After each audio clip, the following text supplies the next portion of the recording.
살면서 누구나 한 번쯤은 꼭 이루고 싶은 내 집 마련의 꿈. 그런데 어렵게 마련한 집을 갑자기 철거해야 한다며 억울함을 토로하는 사람들이 있습니다. 과연 무슨 일이 생긴 걸까요? 철거까지. 차라리 가서 길바닥에서 천막 치는 게 낫겠다 싶더라고요. 네. 너무 억울하죠. 어떻게 이런 법이 있는지도 몰랐어요. 이게 어떻게 사무실이에요, 주택이지. 완전 우리는 거지가 되는 거고 길거리로 나가야 되는 거예요. 나만의 보금자리라 생각하며 몇 년째 살고 있던 집이 다름 아닌 근린생활시설이라는 충격적인 소식을 전해들은 사람들. 건축법과 관련해서 일반 주택임을 가정한 근생빌라. 그 실태를 명PD의 사건 주민에서 취재해봤습니다. 궁금합니다. 이런 집들이 많을 거거든요. 4살의 어린아이를 키우고 있는 가정주부 A씨. 그녀는 결혼 후 줄곧 이곳에서 생활하고 있다는데요. 넉넉지 않은 형편에 어렵게 마련한 집은 다른 주택과 다를 게 없었다고 합니다. 네. 되게 좋았죠. 신혼부부 살기에도 적당한 크기고 여기 앞에서 전망도 다 보이고 하니까 트여있고 해서 사는데 불편함은 전혀 없었죠. 불편함은 전혀 없었는데 이제 그 등기 받고 나서부터 그때부터 이제 힘들어진 거죠. 그런데 지난해 12월 A씨는 구청으로부터 집을 원상복구 시켜놓으라는 통지서를 받게 됩니다. 그 이유는 바로 A씨가 살고 있는 집이 주거용으로 불법 개조된 근생 빌라였기 때문.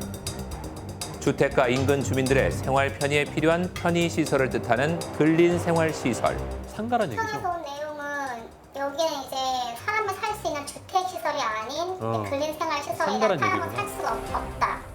그러니까 원상복구를 하시거나 원상복구가 안 되면 이행강제금 내면서 사셔야 된다.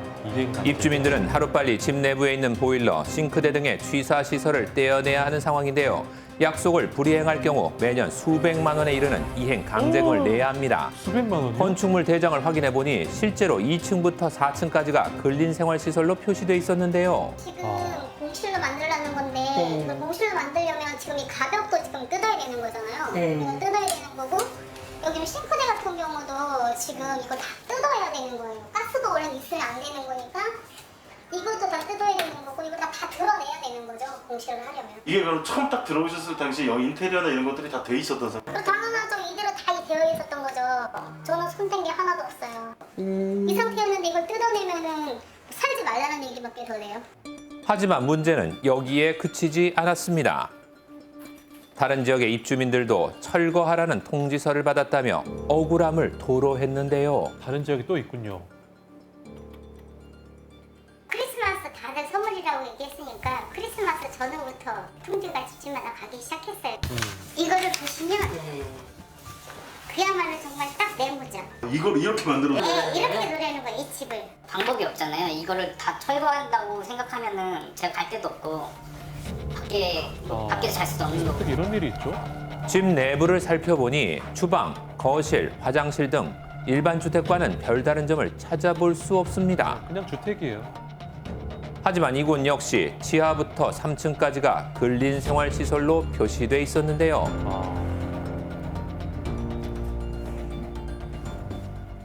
최근 곳곳에서 우후 죽순으로 생겨나는 이 근생 빌라는 근린생활시설과 다세대 주택이 결합한 것으로 사무실 용도를 주거용으로 불법 개조한 주택을 뜻합니다. 아하. 요즘은 부산복합 같은 거. 인근 부동산을 찾아가 근생 빌라에 대해 물어봤습니다. 잘 알아봐야겠네요. 여기도 근린생활 주택이라는 게 있어요? 그 정도는 많겠죠. 주차장을 다 못하니까 근색을 넣는 거예요. 빌라 시대야 2층에 근색을 이렇게 넣는다는. 그래서 이제 해놓고 그걸 이제 허가를 막고 뭐 이렇게 하는 거지가 주택으로 개조를 해. 처음에 찾으실 때 그러니까 주택용이랑 근생이랑 가격이 틀려요. 분양가 자체나 연매가도 똑같은데도 불구하고 분양주들이 이제 그런 핸디캡이 있으니까 몇천 정도 차이를 줘요. 근생이 더 저렴하다는 얘기. 그렇다면 건축주는 왜 근린생활시설을 일반 주택으로 개조한 것일까요? 일반 주택에 비해 상대적으로 작은 주차장 면적을 이용해 층을 더 높이 올릴 수 있는 근생 빌라. 건축주에게는 경제적으로 득이 되기 때문입니다. 세를 더 많이 줄 수 있으니까. 하지만 입주민들은 어떻게 이 같은 사실을 모른 채 집을 얻을 수 있었던 걸까요? 전혀 몰랐죠. 그걸로 인해서 저기 구청이나 뭐 이런 문제가 생기거나 뭐 그랬던 게 전혀 없었으니까. 어허. 뭐 주거해도 괜찮다, 사무실로 써도 된다, 뭐 이렇게 듣고 들어왔죠. 저는. 그래서 뭐 그렇게 크게 의심은 안 했던 거고.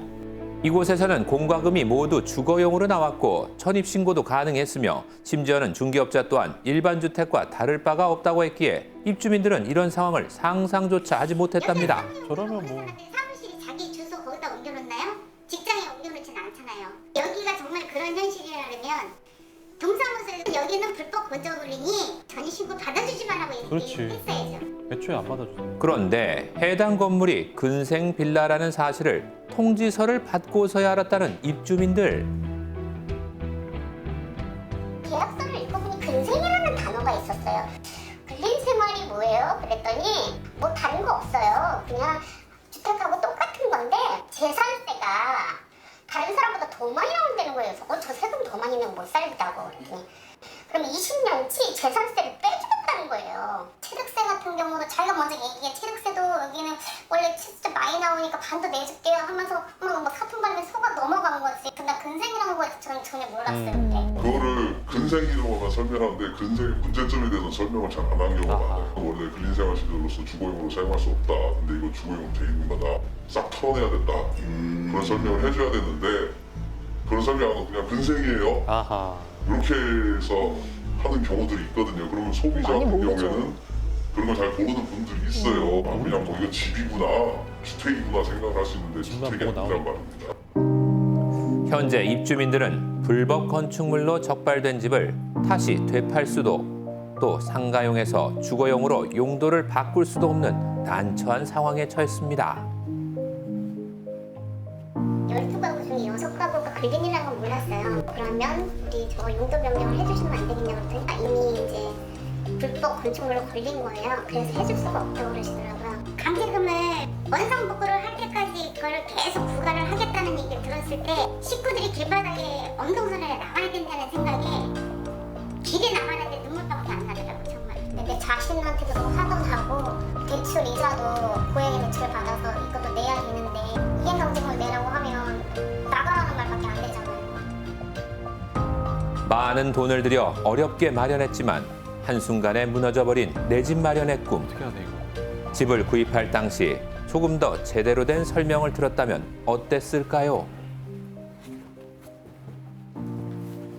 말씀하시기를 주민분들이 잘 모르고 계약을 하셨다. 저도 그걸 어느 정도 감안은 하긴 했어요. 근데 꼭 그런 분들만 있는 것도 아니고 이제 그런 것들을 알고 사신 분들도 계셔가지고 사실 그거에 대한 증빙은 좀 힘들어요. 법적인 문제가 지금 수준에 보이고 있고 그래가지고 저희가 조치를 나간 거고 대신에 이행강제금을 뭐 저희가 감경 기준이라는 게 있어요. 법적으로 그런 것들을 최대한 찾아서 적용을 해드리고 있어요. 잘 됐으면 좋겠네요. 그리고 여기 어느 날 갑자기 집을 철거하라는 통지서를 받은 또 다른 입주민이 있습니다. 심지어 철거예요? 야, 철거를. 저쪽이 뭐 허가 받지 않은 지역인가? 언뜻 보기에 별 문제 아하. 없어 보이는 평범한 집. 그런데 알고 보니 불법으로 확장된 베란다가 문제였습니다. 그렇구나.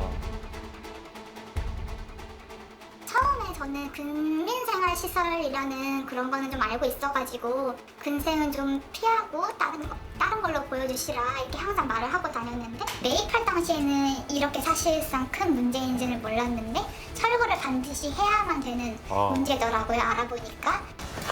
입주민을 따라 나가서 확인해 보니 확장된 공간이 확연히 눈에 띄었는데요. 기존 베란다 설계와는 다르게 불법으로 확장돼 세탁기, 보일러, 심지어 천장까지 모두 뜯어내야 하는 상황. 야.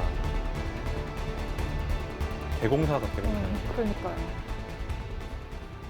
그거를 없애버리게 되면은 사실상 보일러실로 대부분 다 쓰고 있기 때문에 세탁기나 보일러가 겨울에는 동파가 될 수 있어서 사실상 사람 살기가 너무 어려운 집이 돼버리는 거죠. 그런 의미로 사실 철거를 할 수가 없는데 원칙적으로 자꾸 철거만 해라라고 하고 있어요, 나라에서는. 안타까운 사연에도 불구하고 현행법상 집 소유주가 책임을 져야 하는 상황이기 때문에 이들의 피해를 구제할 수 있는 방법이 사실상 없다는데요. 그래요. 이행 강제금 부과 예정인 상황에서 입주민들은 하루빨리 불법 건축물 양성화가 되기만을 간절히 바랄 수밖에 없습니다. 하지만 관련 법안은 현재 국회에 계류 중인 상황인데요. 근린생활시설을 그대로 분양하는 것보다 취사 시설만 업그레이드를 해서 주택으로 팔면 훨씬 더 많은 이익을 얻을 수 있기 때문에 이런 유혹을 뿌리치지 못하는 것 같고요. 이 건축물이 근린생활시설로서 주거가 된다는 점은 계약의 핵심적인 내용입니다. 신의칙상 인정되는 이러한 고지의 의무를 고지하지 않았을 경우에는 사기죄로 처벌이 가능하고요. 그리고 민사상 계약을 취소할 수 있습니다. 피해자는 부동산 중개인 등에게 등기부등본, 건축물 대장 등의 건물 관련 서류 일체의 서류들을 꼼꼼히 확인하고 이상이 없다라는 일단 확인서 등을 먼저 받고 계약 등을 진행하시는 것이 피해를 줄이는 방법이라고 생각하고요. 개인의 이득을 위해 일반 주택의 탈을 쓰고 불법 개조되고 있는 근생 빌라. 하루빨리 개선돼야겠습니다. 네, 안타깝고요. 무슨 계약이든 할 때 특히 부동산 계약은 더욱더 꼼꼼히 살펴봐야겠다는 생각이 들었습니다.